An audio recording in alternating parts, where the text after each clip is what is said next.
Beliau mulai itu dari ekonomi. Orang yang rizkinya masih rizki yang haram, membalut-balut kalengan syubhat, cikangan harum. Bagaimana kita berharap dari orang yang makanannya haram akan mendukung pelaksanaan syariat? Dan sayangnya, kita memandang rendah dan hina orang-orang yang berzina. Kita grebek orang-orang yang berbuat zina.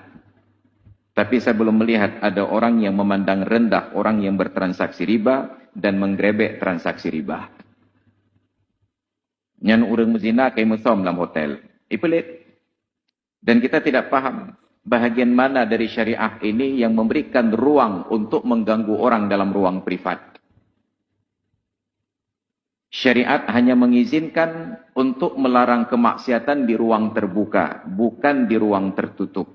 Maka salah satu syarat dari amar ma'ruf nahi mungkar adalah ayyakunal munkaru zahiran bila tajassusin. Bahwa kemungkaran itu terlihat nyata di ruang terbuka tanpa harus dimata-matai. Tapi syariat Islam di Aceh terbalik. Yang menzina atas kenderaan, yang menzina babineh jalan, hantai grebek. Tapi yang kata mong dalam hotel getup kemaksiatan dari pandangan manusia, gejak petugas jak grebek.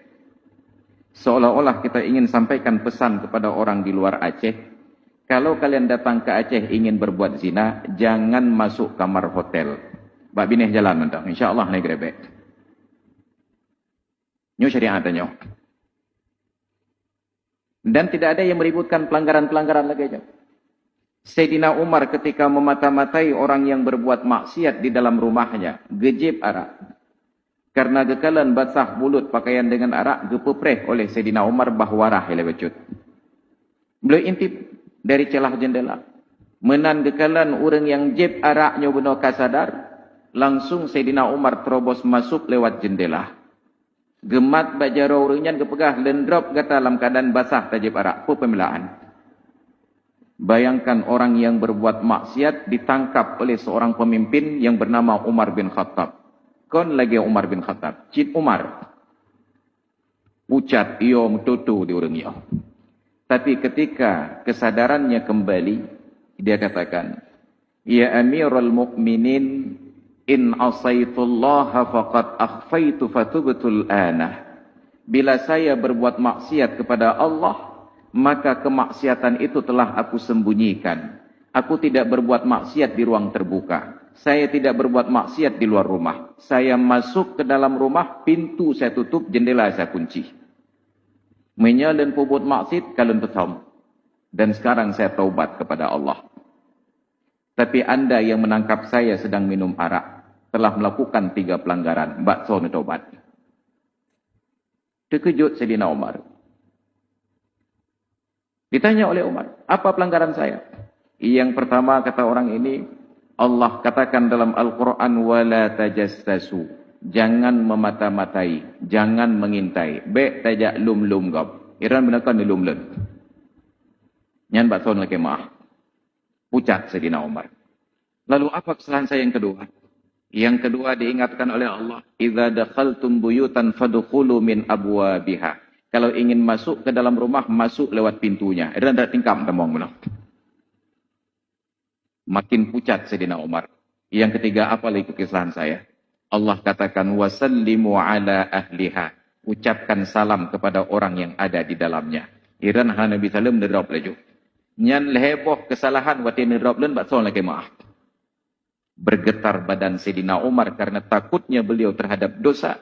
Dan beliau tawarkan kepada orang yang beliau tangkap ini. Nepemaah desyalun lempulih kata. Bayangkan ini syariat Islam. Tidak boleh menangkap orang yang melakukan kemaksiatan di ruang tertutup. Karena tidak boleh mengintai-ngintai kesalahan. Menyertai lum-lum orang. Ben anda pegah, katanya yang awam, dum abu-abunya mentang dia syah. Tapi pakan tak terjedang atau mimbar lagi alun tuan ba'uranya. Karena dia syah katanya getup oleh Allah Ta'ala. Maka Rasulullah katakan, Kullu ummati mu'afa illal mujahirin. Setiap umatku itu dimaafkan kesalahannya oleh Allah kecuali orang yang pamer. Jak pelemah-pelemah maksud. Wa minal mujaharati. Sebahagian dari bentuk pamer kemaksiatan adalah ay ya'mala ar-rajulu 'amalan bil-laili fasatarahu Allahu 'alaihi. Ada seorang yang berbuat maksiat di waktu malam. Allah sembunyikan kejahatan dan maksiatnya di dalam gelapnya malam.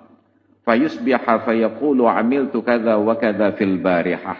Tapi ketika waktu pagi datang menjelang, dia bercerita, tadi malam saya buat maksiat seperti ini, saya buat maksiat seperti ini. Menyobandum aib kita nyoga pahah oleh Allah. Hana mutirau dengan ketujut seun kupiah. Maka kita tidak disuruh untuk berburuk sangka, tapi disuruh berbaik sangka. Tapi sayangnya, orang yang mezina, kita tangkap, kita grebek. Sedangkan orang yang bertransaksi riba, yang konon dosanya lebih besar daripada 36 kali orang berbuat zina. Dapat sejuk lah.